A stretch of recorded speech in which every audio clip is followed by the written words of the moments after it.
okay lang tayo magbawas, no? Especially mga floodgates, hanggat hindi na floodgate, yung mga flood control projects. Pero wag naman siguro ilahat dahil we still need infrastructure projects to stimulate the economic growth kasi yan ang may multiplier effect sa ekonomiya natin. Dapat makahabol ang bansa sa aspeto ng infrastruktura. Ito ang binigyan din ni Senador JV Ejercito matapos tapyasan ang panukalang budget ng Department of Public Works and Highways o DPWH.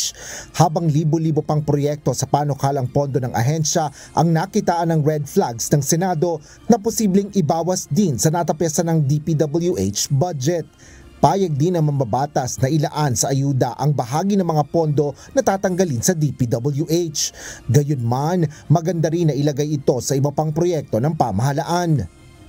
Sabi ng Pangulo, yung mga flood control budget, idalagay na lang sa ayuda lahat. Pero ako po sana, wag naman sana lahat sa ayuda. Kasi wala hong returns to. And sa akin, kung sakali, sana a portion of it will be used still for infrastructure. Kung hindi man sa DPWH, pwedeng sa DOTR, halimbawa, para makahabol din yung ating infrastructure under DOTR naman. So at least meron itong balik sa ekonomiya, no? Yun ang proposal ko kung sakasakali. Paliwanag pa ni Senador JV Ejercito, madaling matukso kapag may cash. Kaya dapat din anyang magpatupad ng mga hakbang upang matiyak na mapupunta sa tunay ng mga mahihirap ang mga ayuda na ipamamahagi. Ako, marami akong information na na-receive na. I'm just collating yung mga affidavits, no? Whether AIX, AKAP, na halimbawa 8,000, ang nakukulang nila 3,000, 4,000. Saan napupunta yung iba? Diba? Ang tao, kahit na alam nilang yun ang dapat na makuha, kung walang-wala, pipirma yan kahit ano para lang kaysa wala. So, yun po, kaya hindi ako masyadong sang-ayon na lahat mapunta sa ayuda. Samantala, naniniwala rin si Senador JV na dapat maglagay ng air units ang Philippine National Police o PNP sa iba't ibang lugar sa bansa.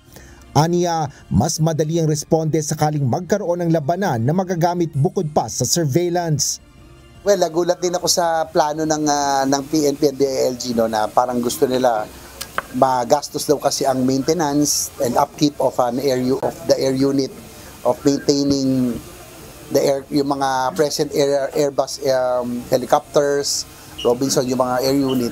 Pero ang sa akin kasi, we have to keep at par with all the police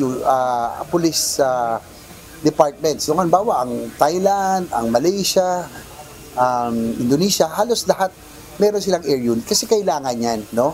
Maraming gamit ang air unit natin, no? Aside from surveillance, na kaya ng drone, pero Medivac, hindi naman kaya ng drone yan. Asher Cadapan Jr., UNTV News and Rescue. Diyos ang aming sandigan, serbisyo publiko ang aming pinahalagahan.